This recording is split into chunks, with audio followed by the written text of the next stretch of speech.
இன்றே டவுன்லோட் செய்து உங்கள் ஃபேவரட் ஷோக்களை என்ஜாய் பண்ணுங்க.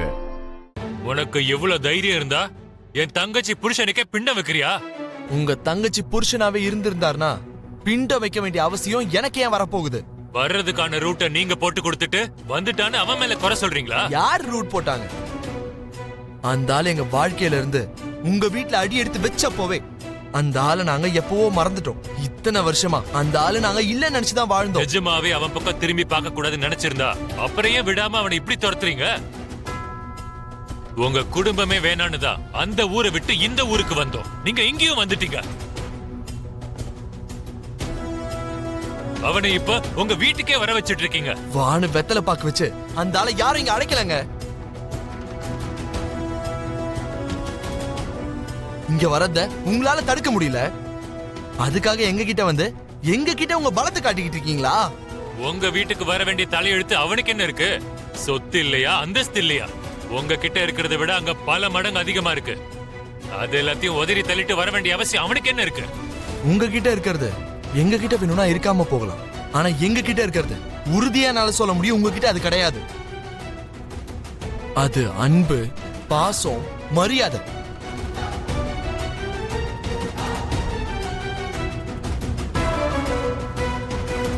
அது எல்லாம் உங்ககிட்ட இருந்திருந்தா இந்நேரம் நீங்க எங்க வீட்டுக்கு வந்து பேசியிருக்க மாட்டீங்க.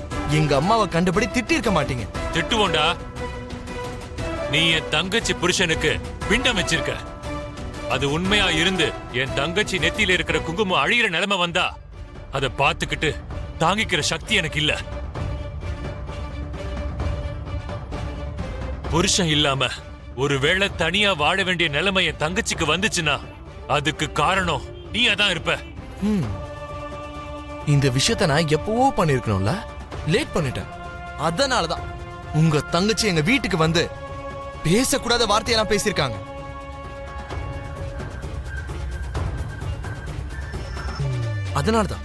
அதனாலதான் அப்படி ஒருத்தர் எங்களுக்கு இல்ல, அந்த ஆளுக்கும் எங்களுக்கும் எந்த ஒரு சம்பந்தமும் இல்லைன்னு உங்கள மாதிரியான ஆளுங்களுக்கு புரிய வைக்கிறதுக்காக தான் நான் பிண்டம் வச்சேன். அவன் இல்ல எங்களுக்கு தேவையில்லை நினைச்சீங்கன்னா உங்க அம்மா கழுத்துல எதுக்கு இந்த தாலி, நெத்தியில அந்த பொட்டு எதுக்கு? எல்லாத்தையும் எடுத்துட்டு அவங்கள வீட்டுல விதவையா உட்கார சொல்லு.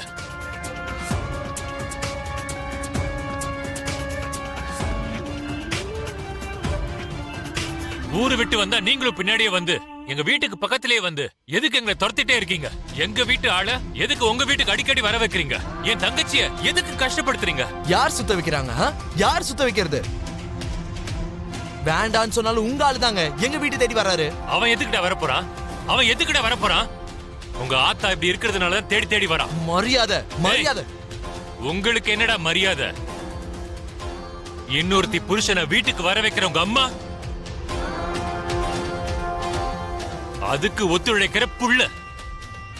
இப்படிப்பட்டவங்களுக்கு எல்லாம் மரியாதை கொடுக்கணுமா? சரத் சந்திரா, சரத் சந்திரா, சரத் சந்திரா, சரத் சந்திரா. எங்க வீட்ல பிரச்சனை பண்ணிட்டு இருக்கீங்க. நீங்க பண்றது சரியே இல்ல. நீ நான் என்ன பண்ணணும்னு சொல்லி தருவியா? உண்மையிலேயே உங்களுக்கு அந்த அளவுக்கு ரோஷம் இருந்தா இந்த ஊர்ல ஏன் இருக்கீங்க? தேவையில்லாம எங்க மன நிம்மதியை கெடுத்துட்டு இருக்கீங்க.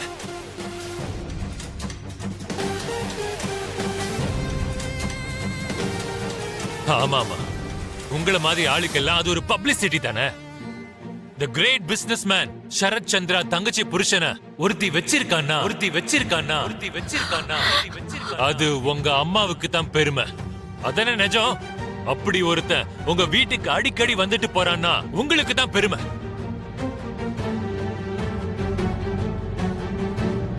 என்னடா முறைக்கிற? இப்படி 4 தடவை வந்துட்டு போனா அத வீடியோ எடுத்து பேப்பர்ல போடுவோம், டிவில நியூஸா போடுவோம்னு எங்களை மிரட்டலாம்ல. அதே சாக்குல பணத்தையும் பறிக்கலாம். அதானே ஐடியா? உங்கள மாதிரி சில்லறைங்க அந்த மாதிரி சில்லறை வேலை தானே பாப்பாங்க.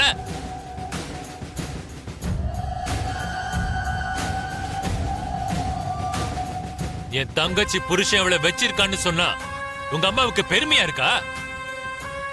இல்ல அவனோட புள்ளன்னு சொல்லிக்க உனக்கு பெருமையா இருக்கா? இப்படி வேறொருத்தி புருஷனோட திருட்டுத்தனமா வாழ்க்கைய வாழ்ந்துட்டு இருக்காளே, இதெல்லாம் உங்க அம்மா பண்ற பொழப்பா? உங்க அம்மா பண்ற பொழப்பா? அம்மா பண்ற பொழப்பா? அம்மா பண்ற பொழப்பா? ஏய், நீ செய்ய வேண்டியது பிண்டம் வைக்கிறது மட்டும் இல்ல, முதல்ல உங்க அம்மா கழுத்துல இருக்கிற தாடிய பிச்சு எறிடா, பிச்சு எறிடா, பிச்சு எறிடா, பிச்சு எறிடா.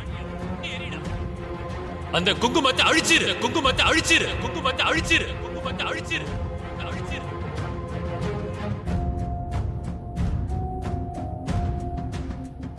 நீ அந்த காரியத்தை பண்ணிட்டா எங்க வீட்ல இருக்கிற யாரும் இங்க வரவே மாட்டாங்க. முதல்ல அதை செய்டா.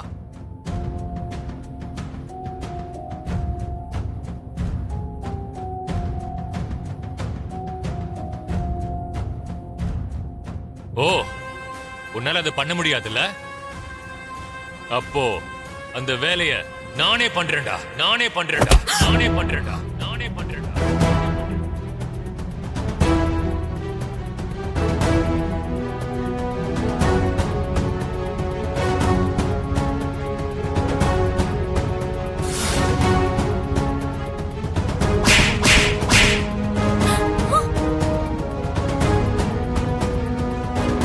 How dare you? ககன் வேண்டாம் வேண்டாம் அண்ணா வேண்டாம் என்னை விடுமா? வேண்டாம் வேண்டாம் அண்ணா கேளு வேண்டாம் ககன் என்னை விடுமா? வாங்க சொல்றேன் கேளுங்க வேண்டாம் ககன் என்னை விடுங்கம்மா. வேண்டாம்டா சொன்ன கேளுங்க உங்க மேலேயே கை வைக்க நினைக்கிறானா இவெல்லாம் உயிரோடவே இருக்க கூடாதுமா. வேண்டாம் டேய், எங்க அம்மா சாப்பிட்டு எரிஞ்சு எச்ச தட்டுல சாப்பிட்டுக்கிட்டு இருக்காடா உன் தங்கச்சி. சீனு துப்பி விட்ட கேடு கெட்ட பொழப்புடா உன் தங்கச்சி இது. அப்படி இருக்கும்போது நீ ஏன் அம்மாவை பத்தி பேசுறியடா? ககன் உன்னை- வேண்டாம் ககன்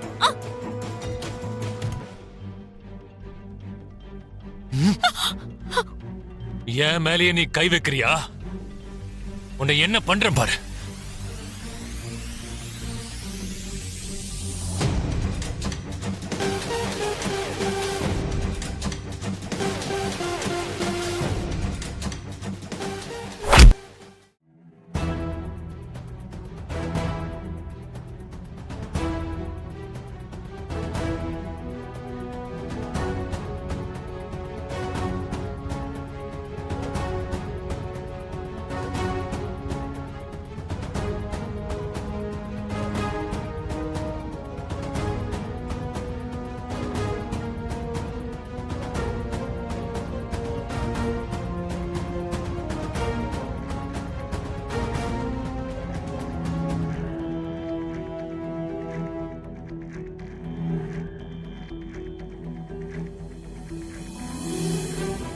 நத்திங் டு வரி. காயமும் சீக்கிரமா ஆறிடும். சார் தலையில அடிபட்டிருக்குல, சோ ஸ்கேன் ஏதாவது எடுத்துட்டா நம்ம பயப்பட தேவையில்லையே சார். அப்ப மெடிசின்ஸ் கூட நீங்களே எழுதி கொடுத்துருங்க, சரியாயிடும்.